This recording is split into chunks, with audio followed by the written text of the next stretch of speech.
Yo, I'm Bob. Totally blind since birth into Star Wars, talking about Season 2, Episode 15 of The Bad Batch on Disney+. Plus. This one's The Summit. It's the 31st episode of the show. Spoilers ahead, watch it before listening to my thoughts. Jumping right in, and you were warned. I had a great experience watching these two episodes back in March. So the Bad Batch is going to have to go to Ariadu in order to track down Royce Hemlock's shuttle.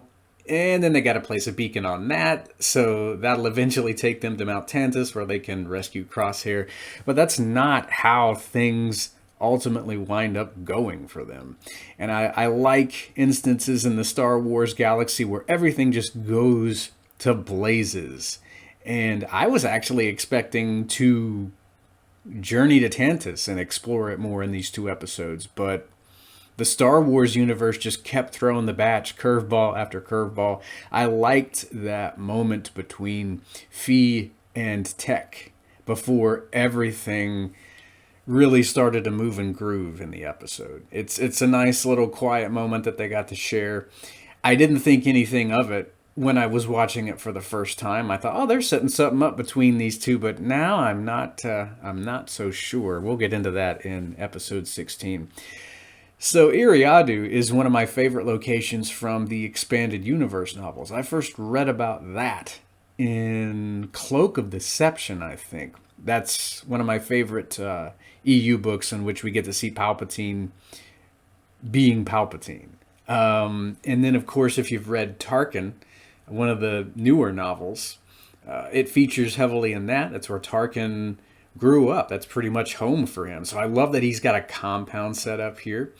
And we got to see him participating in a little rite of passage in that book. This guy is vicious. You wouldn't want to take him on in hand-to-hand combat. Tarkin can definitely fend for himself.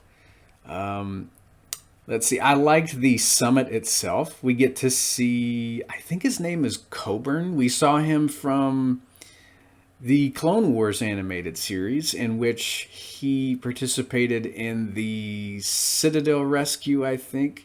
I've rewatched a lot of these Clone Wars episodes, of course, leading up to the Ahsoka show that's going to be premiering in August. So I remember seeing Coburn in the Citadel episodes. We saw him in the Kadavo arc as well. And I like how, how everyone else is wanting to use the clones as test subjects, but this guy, he's not so sure about that. So I kind of like that the clones have something of an advocate. I mean, I don't know. This guy's, I don't know if he's going to be wising up and joining the rebellion at some point. I kind of hope he stays Imperial, but he's definitely fought alongside the clones, and he's pointed out how loyal they've been. But to guys like Tarkin and Hemlock, they're just fodder. They're to be used for Imperial experiments because those two think they're Imperial property, not actual human beings. But that's no surprise. I liked seeing, I don't know how to pronounce his name because I don't know if it was ever said out loud. Ramodi or Ramadi. We saw him in Rogue One. So cool that he's here at the summit as well in this scene. And then, of course, there's good old Krennic talking about Project Stardust. He only says one line, but I liked seeing him here.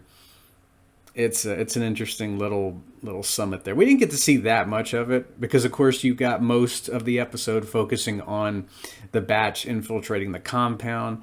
I like the rail car scene. But, of course, everything goes awry because Saw Gerrera shows up. And after these two episodes, it's a bit difficult for me to excuse what he's done. I know he wants to take out as many of the top brass as he can in order to, shake the Empire up and all that. But this guy doesn't care who's in the way. They get to place the beacon on Hemlock's shuttle. But of course, toward the end of the episode, that's destroyed because Saw decides to really do some damage to the compound. But I like how he and his group infiltrated the compound disguised as stormtroopers. We get a really interesting firefight here in the episode. I like how the Bad Batch decides to take out a few stormtroopers in this episode. I know quite a few times they use stun bolts on them, but there have been instances here where, they shoot them over railings and things like that. So it's interesting to see them using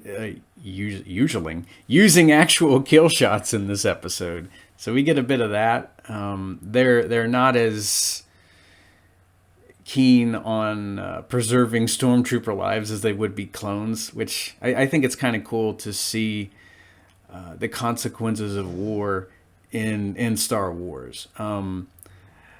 Stun shots don't bother me at all, but I kind of like how the situation was dire in the episode. So these guys are just trying to take out who they need to, if it arises. So that was an interesting bit of the episode. Of course, you got Saw's group doing that as well in this episode. I gotta throw in and I wish Hasbro would make that bit in the video. So, I mean, it's not really, it shouldn't be a big deal for me, but I would like a couple of shock troopers. I'd probably have to put braille labels in their little plastic baggies after I open them. But I like the idea of troopers wearing red armor. I'd imagine that looks pretty interesting. I'd like to see a couple of those in the vintage collection. So we get some great firefights in the episode. A lot of skulking around the compound. Of course, at the end of the episode, everything just goes the wrong way for the Bad Batch. Everything goes to blazes. Saw detonates his charges.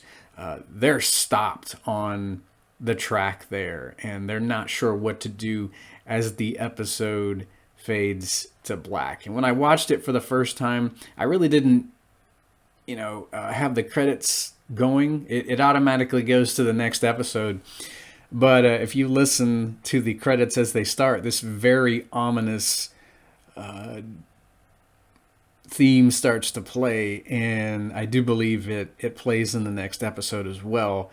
And I like how the theme during the credits is kind of setting something up that we're going to be seeing in the next episode. I probably should have talked about it in this one, but I will save it for the next one. I guess that'll do for this episode review. I would give it a 10 out of 10. I really liked seeing Saw again, and I can see why Mon Mothma really doesn't care for the guy. He just bowls over who he needs to.